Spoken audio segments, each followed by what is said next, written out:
कहानी की शुरुआत में हम ब्रिन नाम की लड़की को देखते हैं जो शहर से दूर अकेले अपने घर में रहती थी, क्योंकि कुछ टाइम पहले उसके मॉम डैड की मौत हो चुकी है और अपना गुजारा करने के लिए ब्रिन सिलाई करती है। एक दिन ब्रिन पार्सल लेकर शहर की तरफ जाने वाली थी, लेकिन तभी वो अपने घर के बाहर एक सर्कल को देखती है। ब्रिन उस पर ज्यादा ध्यान नहीं देती है और पानी डालकर शहर की तरफ निकल जाती है। रास्ते में ब्रिन को उसका दोस्त मिलता है, लेकिन वो ब्रिन को इग्नोर कर देता है। इसके बाद ब्रिन पार्सल कुरियर करके अपनी मोम की कब्र पर जाती है और हफ्ते में 1-2 बार ब्रिन अपनी मोम से मिलने आती है। इसके बाद जब ब्रिन यहाँ से जा रही थी, तब उसे शहर के कुछ लोग दिखाई देते हैं जिनसे ब्रिन हेलो करती है, लेकिन वो भी ब्रिन को इग्नोर कर देते हैं। अब हमें इतना समझ आ गया था कि ब्रिन को कोई भी पसंद नहीं करता है। इसके बाद ब्रिन को उसकी बेस्ट फ्रेंड मोड के मॉम डैड दिखाई देते हैं और उनको देखकर ब्रिन छुप जाती है। घर पर आने के बाद ब्रिन अपनी फ्रेंड मोड के लिए एक लेटर लिखती है, जिसमें उसने लिखा था कि मैंने आज तुम्हारे मॉम डैड को देखा और मैं तुम्हें बहुत मिस करती हूँ। मुझे नहीं लगता कि मैं कभी अपने आप को माफ कर पाऊंगी। अब इन सारी बातों से हमें पता चलता है कि शायद पास्ट में कुछ हुआ होगा, जिस वजह से ब्रिन मोड के मॉम डैड को देखकर छुप गई थी और शहर के भी लोग उसको पसंद नहीं करते हैं। इसके बाद ब्रिन अपने रूम में जाकर सो जाती है, लेकिन रात को अचानक से पूरे घर की लाइट्स चालू हो जाती है और कुछ देर बाद बंद हो जाती है। तभी अचानक से ब्रिन को कुछ आवाज आती है और उसकी नींद खुल जाती है। इसके बाद ब्रिन नीचे देखने के लिए जाती है और लाइट्स चालू करती है, लेकिन लाइट्स चालू नहीं होती है। जब ब्रिन नीचे जाने लगती है तो वो देखती है कि नीचे का गेट खुला है और तभी उसे एक अजीब सी आवाज सुनाई देती है जो बहुत ही डरावनी थी। ब्रिन को कुछ समझ नहीं आ रहा था आखिर उसके घर में कौन घुस गया है, और तभी उसे एक एलियन दिखाई देता है और ब्रिन जल्दी से अपने रूम में आकर बेड के नीचे छुप जाती है। वो एलियन भी ब्रिन का पीछा करते करते रूम में आ जाता है, लेकिन उसे ब्रिन नहीं दिखाई देती है, इसलिए वो एलियन खिड़की से बाहर चला जाता है। इसके बाद ब्रिन जल्दी से बेड के नीचे से निकलती है और नीचे आकर गेट बंद करती है, लेकिन तभी अचानक से इलेक्ट्रॉनिक चीजें चालू हो जाती है और कुछ ही देर बाद बंद हो जाती है। इसके बाद जल्दी से ब्रिन टेलीफोन के पास जाती है और कॉल करने की कोशिश करती है, लेकिन फिर से सभी इलेक्ट्रॉनिक चीजें चालू हो जाती है और ब्रिन यहाँ से भागने लगती है, लेकिन सामने वो एलियन आ गया था, इसलिए ब्रिन वहीं पर छुप जाती है।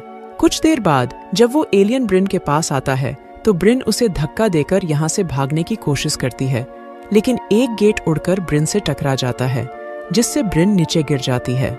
इसके बाद ब्रिन अपने आप को बचाने की बहुत कोशिश करती है, लेकिन वो एलियन ब्रिन को अपने पास खींच लेता है और तभी ब्रिन एक लकड़ी की चीज से उसके सर पर मार देती है, जिससे वो एलियन मारा जाता है और ब्रिन डर कर एक कोने में बैठ जाती है। अगली सुबह जब ब्रिन को होश आता है तो वो उस एलियन को देखती है और उस एलियन को एक कपड़े से ढक देती है। इसके बाद ब्रिन कॉल करने की कोशिश करती है, लेकिन उसके पूरे घर में इलेक्ट्रिसिटी नहीं आ रही थी, तो ब्रिन शहर जाने का डिसाइड करती है, लेकिन जब ब्रिन कार स्टार्ट करती है तो वो भी स्टार्ट नहीं हो रही थी। इसके बाद ब्रिन सर में लगी चोट को साफ करती है और रेडी होकर अपनी साइकिल से शहर जाती है, और जैसे ही वो पुलिस स्टेशन में जाती है तो उसके सामने मोड के मॉम डैड आ जाते हैं और तभी उसकी मॉम ब्रिन के चेहरे पर थूक देती है।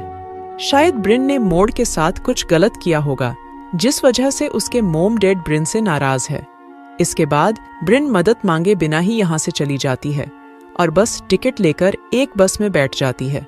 तभी हम देखते हैं कि जो सर्कल ब्रिन के घर के बाहर बना था, वही सर्कल दूसरे लोगों के घर के बाहर भी बने थे। इसके बाद एक आदमी ब्रिन के पास आता है और उसके गले में एक अजीब सी चीज थी जो शायद उनको कंट्रोल कर रही थी। ब्रिन उस आदमी से अपने आप को बचाने की कोशिश करती है और तभी ड्राइवर ब्रेक मार देता है, जिससे वो नीचे गिर जाता है। बस में और भी लोग थे जिनके गले में वही अजीब सी चीज थी। इसके बाद ब्रिन बस से निकलकर भागती है। कुछ दूर भागने के बाद ब्रिन कुछ लोगों को देखती है जिनके गले में वही अजीब सी चीज थी। अब उन एलियन के कंट्रोल में शहर के बाकी लोग भी थे। इसके बाद ब्रिन भागते हुए अपने घर आ जाती है और सबसे पहले ब्रिन उस एलियन की लाश को देखती है और उसे पता चलता है कि उस एलियन के मुंह से कोई चीज निकली है। इसके बाद ब्रिन खुद को शांत करती है और घर में आकर वो कुछ बर्तन में पानी गर्म करती है और घर को सब दूर से पैक कर देती है। तभी अचानक से यहाँ पर एक एलियन स्पेसशिप आ जाती है और वो मरे हुए एलियन को अपनी स्पेसशिप में ले जाते हैं। ब्रिन को लग रहा था कि वो अब चले गए हैं, लेकिन तभी ब्रिन एक एलियन को देखती है जो शायद ब्रिन को ही देखने के लिए आया था। इसके बाद ब्रिन एक सीजर को उठा लेती है और जब वो एलियन ब्रिन के सामने आता है तो ब्रिन उस सीजर से एलियन को डराने की कोशिश करती है, लेकिन वो अपनी पावर से सीजर को दूर फेंक देता है। इसके बाद ब्रिन उस एलियन से बचकर भागती है और ऊपर आ जाती है, लेकिन तभी ब्रिन एक दूसरे एलियन को देखती है और वो ब्रिन पर हमला कर देता है। ब्रिन खुद को उस एलियन से दूर हटाती है और उसे कुत्ते की तरह मारती है, लेकिन फिर भी वो एलियन ब्रिन का पीछा नहीं छोड़ रहा था।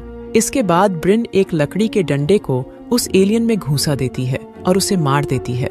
इसके बाद ब्रिन घर से बाहर आती है और तभी उसे बाहर एक दूसरा एलियन दिखाई देता है।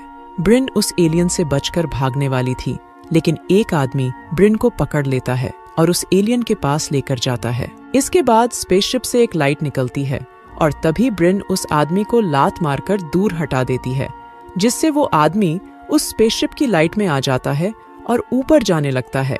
लेकिन लाइट बंद हो जाती है और वो आदमी नीचे गिर जाता है क्योंकि उनको ब्रिन चाहिए थी। इसके बाद उस एलियन को बहुत गुस्सा आता है और वो ब्रिन पर हमला कर देता है और ब्रिन अपनी जान बचाकर भागती है और जल्दी से एक कार के पीछे छुप जाती है और वो एलियन हमला करने के चक्कर में कार में फंस जाता है। ब्रिन देखती है कि उस एलियन के पैर से फ्यूल टैंक में छेद हो गया है, इसलिए वो लाइटर से उसमें आग लगा देती है और एक जोर का धमाका होता है जिससे वो एलियन मारा जाता है। और अब ब्रिन को लग रहा था कि सब कुछ ठीक हो गया है, लेकिन जब वो अपने घर में जाती है तो वो एक एलियन को देखती है और वो एलियन पर हमला करने ही वाली होती है। तभी वो एलियन ब्रिन पर हमला कर देता है। इसके बाद ब्रिन यहाँ से भागने की कोशिश करती है, लेकिन स्पेसशिप से रेड लाइट निकलती है जो सीधे ब्रिन के ऊपर पड़ती है और वो फ्रीज हो जाती है। इसके बाद वो एलियन ब्रिन के पास आता है और उसके मुंह से एक अजीब सी चीज निकलती है जो लोगों को कंट्रोल कर रही थी। वो ब्रिन के मुंह में चली जाती है, जिससे ब्रिन को सपने आने लगते हैं और ब्रिन को उसकी बेस्ट फ्रेंड मोड भी दिखाई देती है। इसके बाद ब्रिन अपने मुंह में हाथ डालती है और उस चीज को बाहर निकालकर फेंक देती है। कुछ देर बाद एक स्पेसशिप ब्रिन के पास आती है और वो ब्रिन जैसी दिखने वाली लड़की को नीचे भेजते हैं। इसके बाद ब्रिन अपनी जान बचाकर जंगल में आ जाती है। जब वो लड़की ब्रिन के सामने आती है तो ब्रिन को कुछ समझ नहीं आ रहा था क्योंकि वो बिल्कुल शांत थी और तभी वो ब्रिन पर हमला कर देती है। ब्रिन के पास एक नाइफ था जिससे वो उस लड़की को मार देती है और यहाँ से भाग जाती है। कुछ दूर जाने के बाद ब्रिन के सामने फिर से एक एलियन आ जाता है। ब्रिन उस एलियन को देखकर रुक जाती है और तभी स्पेसशिप से लाइट निकलती है और ब्रिन उस स्पेसशिप में चली जाती है। इसके बाद हम कुछ एलियन को देखते हैं जो ब्रिन के पास आते हैं और उसके सर पर उंगली रखकर ब्रिन का माइंड रीड करने की कोशिश करते हैं ताकि वो उसकी मेमोरीज को देख सके। और यहाँ पर हमें भी पता चल जाएगा कि ब्रिन के साथ क्या हुआ था और शहर के सभी लोग उसे नापसंद क्यों करते हैं। जब वो एलियन उसकी मेमोरी को देखते हैं तो पता चलता है कि एक दिन ब्रिन और उसकी फ्रेंड मोड का झगड़ा हो गया था जब वो दोनों बहुत छोटे छोटे थे। मोड ब्रिन को धक्का दे देती है जिससे वो नीचे गिर जाती है और तभी ब्रिन एक पत्थर से मोड के सर पर मार देती है जिससे उसकी मौत हो जाती है। और ये सब अनजाने में हुआ था। अब मोड शहर के चीफ की बेटी थी, जिस वजह से चीफ और उसकी बीवी ब्रिन को पसंद नहीं करते थे। अपनी गलती को सुधारने के लिए ब्रिन मोड के लिए लेटर लिखती थी। उसे लगता था कि इन लेटर को कोई मोड तक पहुंचा दे और वो मोड से माफी मांग सके, लेकिन ये पॉसिबल नहीं था। ब्रिन की मेमोरी को देखने के बाद वो एलियन ब्रिन को वापस धरती पर छोड़ने का डिसाइड करते हैं और वो ब्रिन को छोड़कर चले जाते हैं। और ब्रिन आसमान में चमचमाती लाइट्स को देखती है और हंसने लगती है। इसके बाद यहाँ से सीन शिफ्ट होता है और हम कुछ दिन बाद ब्रिन को देखते हैं और अब वो पहले से बहुत खुश थी। और जब वो अपने जान पहचान और पड़ोसी लोगों से मिलती है तो वो लोग स्माइल के साथ ब्रिन को हेलो बोलते हैं। तभी हम उनके गले में उसी एलियन चीज को देखते हैं जो उनको कंट्रोल कर रही थी। यानी वो एलियन चाहते थे कि ब्रिन खुश रहे और शहर के लोग ब्रिन के साथ अच्छा बर्ताव करे। इसके बाद शाम को ब्रिन अपने पड़ोसी के साथ डांस कर रही थी और हम आसमान में बहुत सारी स्पेसशिप को देखते हैं यानी वो एलियन अब धरती को छोड़कर कहीं नहीं जाने वाले हैं। और इसी के साथ ये मूवी यहीं पर खत्म